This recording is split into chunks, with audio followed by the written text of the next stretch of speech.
Welcome back to the Peggy Smedley Show, the podcasting voice of IoT and digital transformation. Hello, listeners and viewers, and welcome to the Peggy Smedley Show. We are coming to you live from Liveworx, the PTC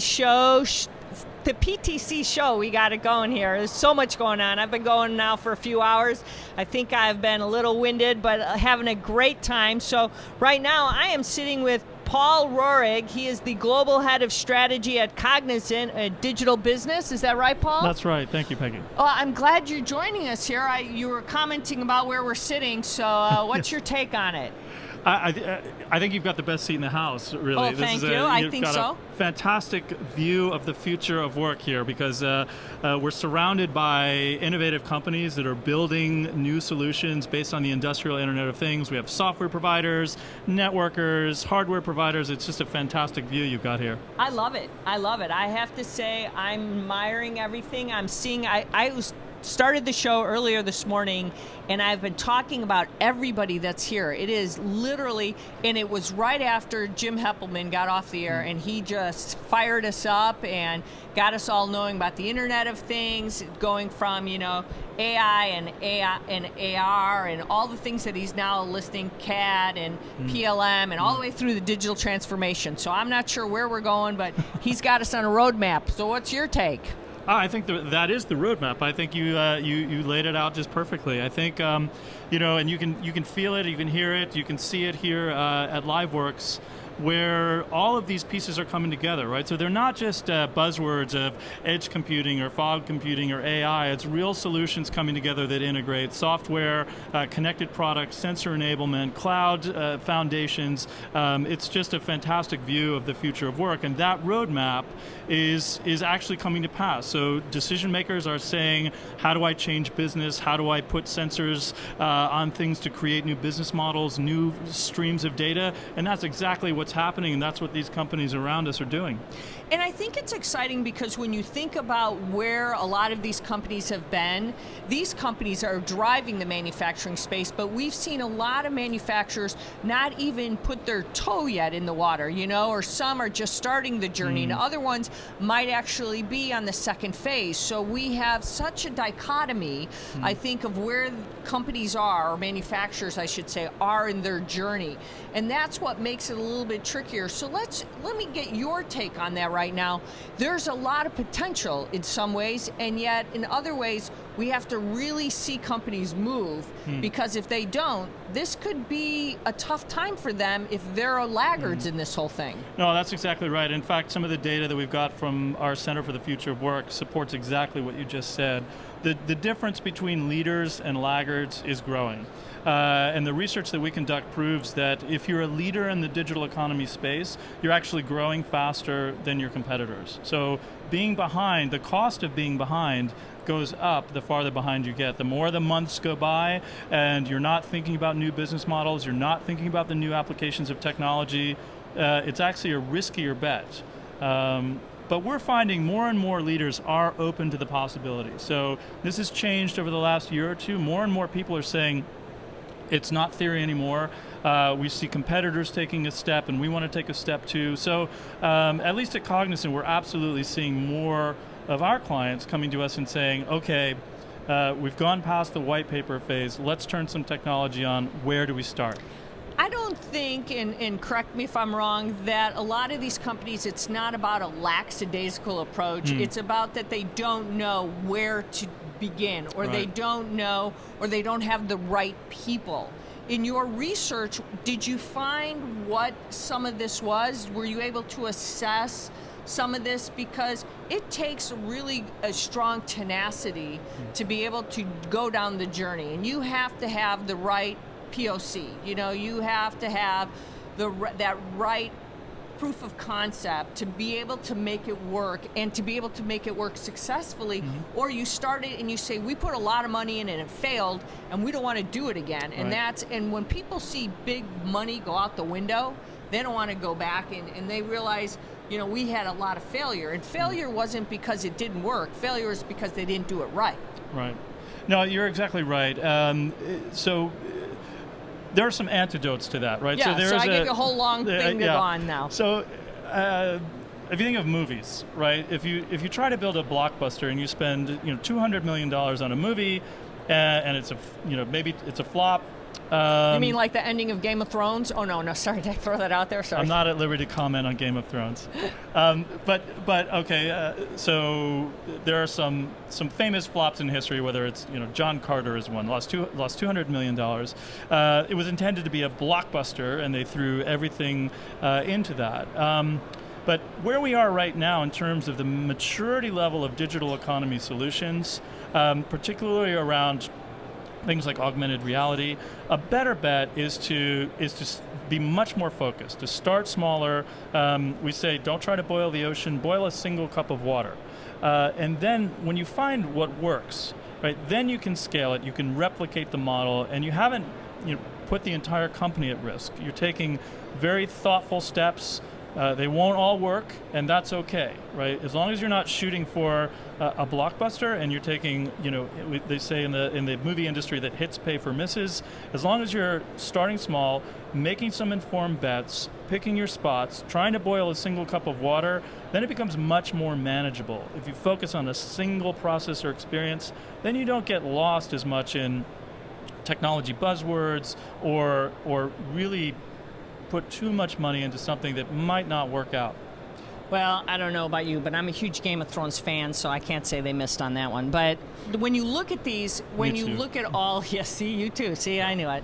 But when you look at all of these, it was kind of like when all of these big kind of investments that companies make, are we looking at kind of how companies have to do it from the middle? Do they have to make it from the top? Does it have to go with someone from the bottom says, I want to champion it? How does a company actually tackle that then? I mean, because that's kind of where maybe we're looking at it. Because even when you look at a blockbuster that you just said, there's got to be somebody that says, I've written this, or I've produced this, I directed this. It's got to come from some way that somebody champions it. Yeah, absolutely, and you are spot on. Many of Cognizant clients, we meet with people in the middle, at the edge, in the boardroom. So smart companies are full of smart people, and it may be that an idea to move more into a digital economy set of business processes or services could come from the board. It could just as easily come from somebody that has a really interesting idea about a very specific back office process or manufacturing process or a supply chain process. There's no in the digital economy, there's not a shortage of ideas. The real trick is finding out where are you going to find the best economic benefit, where are you going to pick your spot, right? What cup of water are you going to try to boil first? The boards and the C-suite occupants can certainly set a direction. They can say it's important to have a digital North Star, but it's the company's responsibility. It's everybody who's working in the company thinking about how can you serve your customers better, and how can technology be applied to do that more effectively, efficiently, and maybe new business models can be emerging as well. So the good ideas can come from anywhere in the company. The smartest companies have smart people all throughout the hierarchy. The most important thing, though, is to recognize that sitting still is the riskiest step you can take. So companies right now are sitting there saying, okay, let's look at what? Do we look at things like robotics in our operation? Do we look at AI? Is there a piece of the puzzle that they have to be looking at then? Because that's it. I mean, because we've looked at some of those in the past. Is that where we then maybe look at it? Yeah, it's a very good question. So all of those technologies may matter.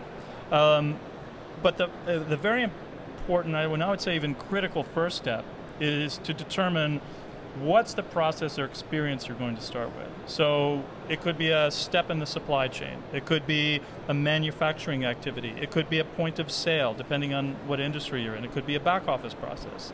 The idea is to really begin to focus on where could the most amount of economic benefit come from, say, an improved consumer experience or an improved claims adjudication process. And once you identify that, then you can decide where do the best technologies come into fit to improve that processor experience. You want to be able to scale it. You want to have a lot of data involved so that your systems can become smarter over time. And you want to have either a growth driver or a cost takeout that's material. Once you have that, then you've chosen your spot, then all of the technologies make a lot more sense. You're not saying, okay, I have AI, where can I apply that? Or I have robotics, where can I apply that? You're starting with something that you already know. As a business, a mature business, you know how people are working through your value chain. The trick is to find the spots that are going to give the most economic benefit and then begin to solve for that. How do you approve it? And it may be AI, it may be edge computing, it may be any number of things. But once you start with that processor experience, a lot of things will make a lot more sense. In looking at that, so when people are trying to figure it all out and they say, okay, there's been a lot of challenges for them, and they look at that experience and they say, okay, we got it. Now when they say, how do you look at forces they can't control in the marketplace, like tariffs or things that might be happening in, let's say China or other kinds of economic things, economic downturns, like we're hearing, some economic problems we might be having that might be a recession or other things that we kind of forecast in general that are coming. How do you then look at the ability to manage and judge some of those things and saying, I want to make investments, but I have some fears because I can't control some of those, or those are the intangibles that are not things that I can control. And now you start saying, where do I put my investments? And then the other intangible to this is skilled workforce, because we still have that's another, and we can get into that in a minute, but that still is one of finding the right people you have to have the right people in all of this that now plays a factor in how successful you're going to be in all of this and how you're going to compete. Right. No, that's exactly right. So we'll start with some just some reactions to your question about kind of the macroeconomic pressures. So I think it's human nature to become overly focused on things that could go wrong or might go wrong or are starting to go wrong. I think better business strategies are built on how do you become not brittle for the future, right? How are you? So it comes back kind of to our movie analogy, right? If you put all of your capital on one big bet, and that doesn't pay off, you've already become brittle. I think whether it's a macroeconomic condition or an issue around trade, the issue is, or the response should be, how do we maintain agility and flexibility regardless of what happens? Because that context is always going to change. Throughout the history of business, there have been outside pressures that are very difficult or impossible for any single company to control. So the smart strategy is how do you become as flexible and agile in the face of these different kinds of pressures. So are you maintaining a focus on the consumer, your customer? Are you investing in technologies for the future, or are you building sort of foundational technologies that may not be as flexible for the future, that could put you ultimately at risk? Are you standing still when you know all of the evidence around you says the world is changing, business models are changing? So as long as you're making the right steps towards that direction, things are generally going to tend, you may still have problems, we'll always still have problems in business, but you're going to be more fit for purpose for the future. Are there specific customers that you've seen as examples that you've seen success with customers right now? Are you seeing some customers that you could say, look, these are some customers, we've seen them step up, that they've done some really good things right now? Oh, absolutely, absolutely. Every day at Cognizant, we're helping our clients bring these ideas to life. So whether it's sensor-enabling machines in a factory to allow them to create an entirely new business model, or putting industrial Internet of Things on medical devices to help them deliver better care. We're building those solutions and we're turning them on in every industry and every region every day.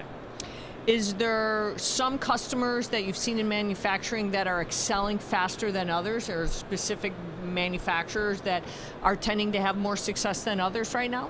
So the clients that we're working with, I would say from turning on the industrial Internet of Things, it's been very positive for us. So there's a growing amount of demand across the market in different regions where leadership is saying, like we talked about around your question before, leaders are saying, yes, we get it.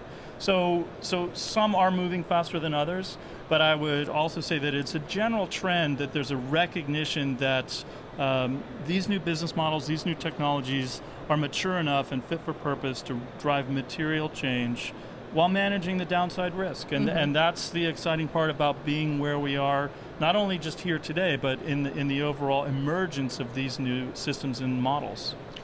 When you look at things like specifically the IoT, is there anything specifically that you've seen that stands out to you? Like when we talk about, we heard Jim talk about AI, we talk AR specifically. Are customers saying, I get AR, I get AI?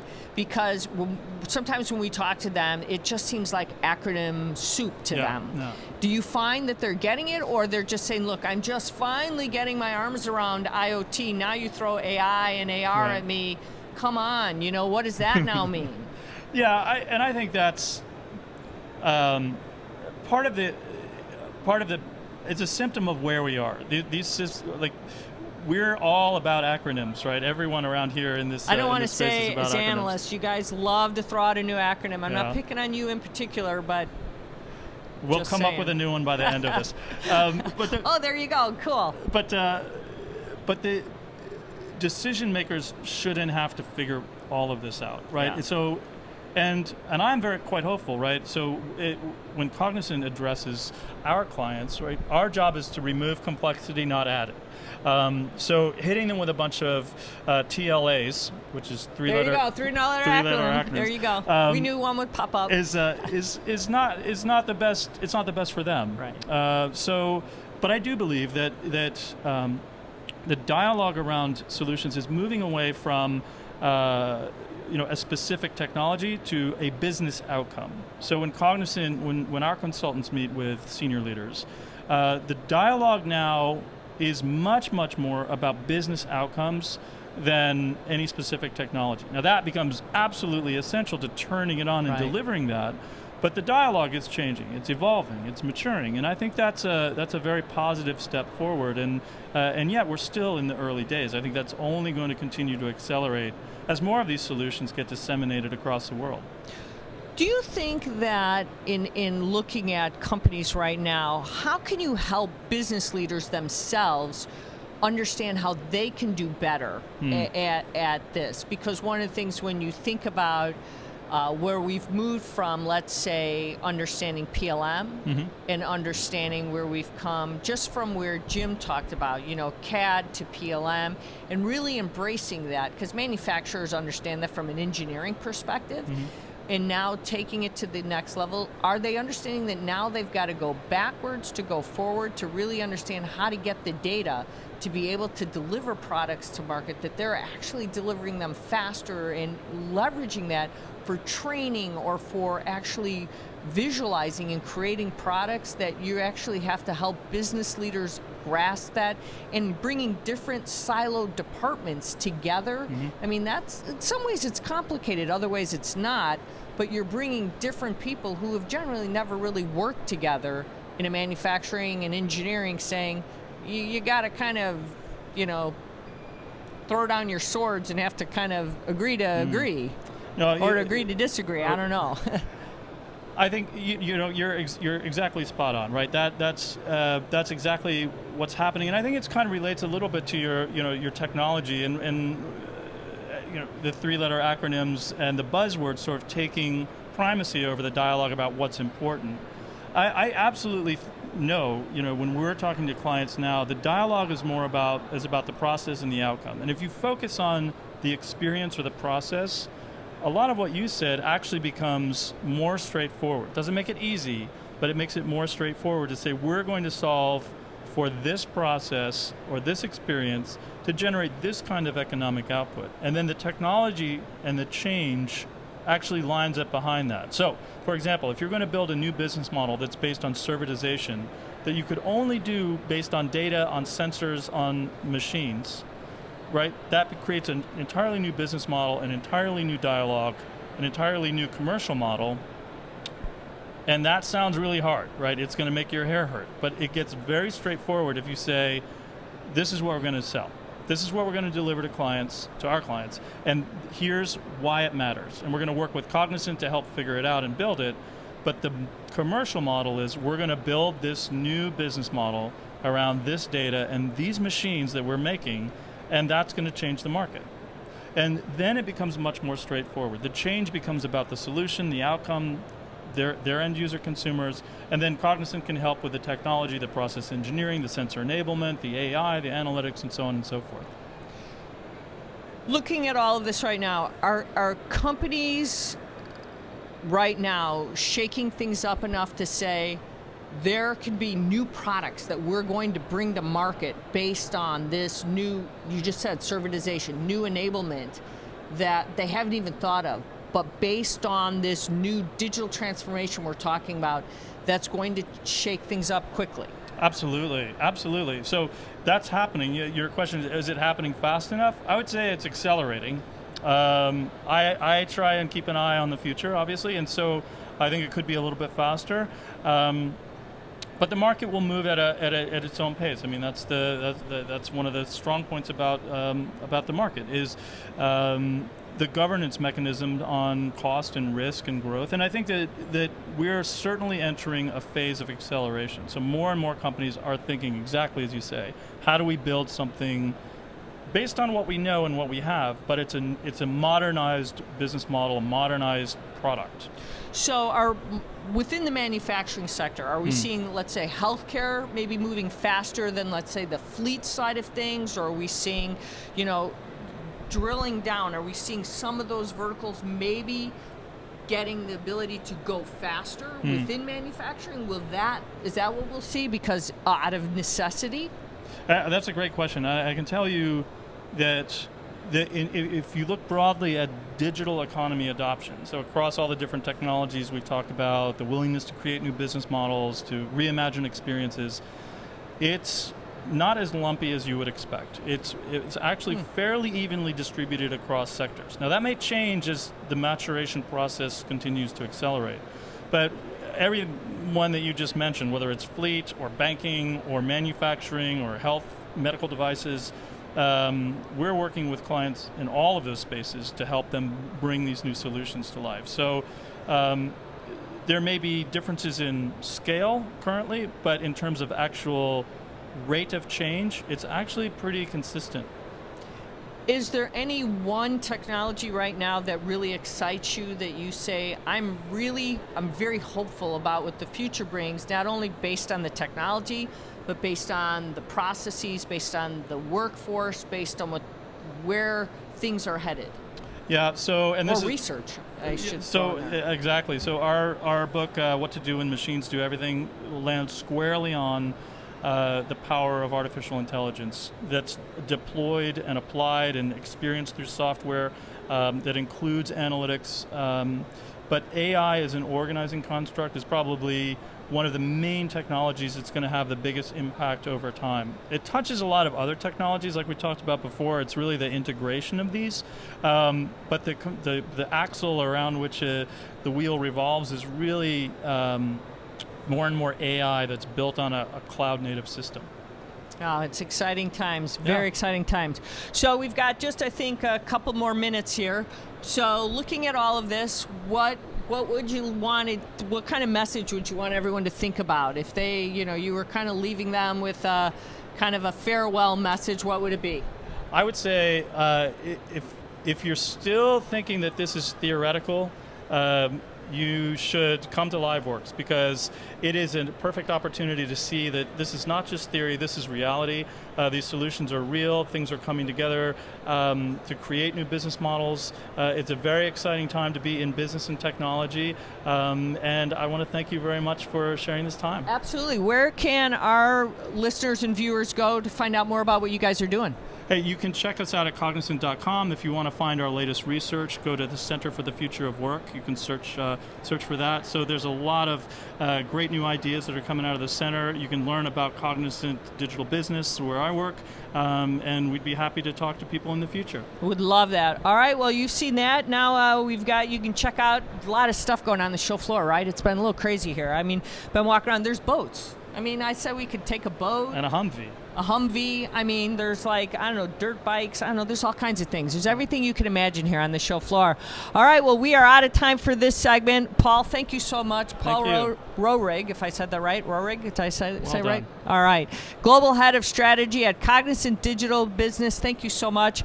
All right, listeners and viewers, thank you for spending time with me on this segment. We've got Joe Barkay is going to be joining us next, so stick around. We've got more to share. Tweet at us at ConnectedWMag. We want to hear what you want to see and hear right here while we are broadcasting live at Liveworx. There's a lot going on here. So this is the Peggy Smedley Show, the podcasting voice of IoT and digital transformation. And remember, with great technology comes great responsibility. We'll be right back after this short break.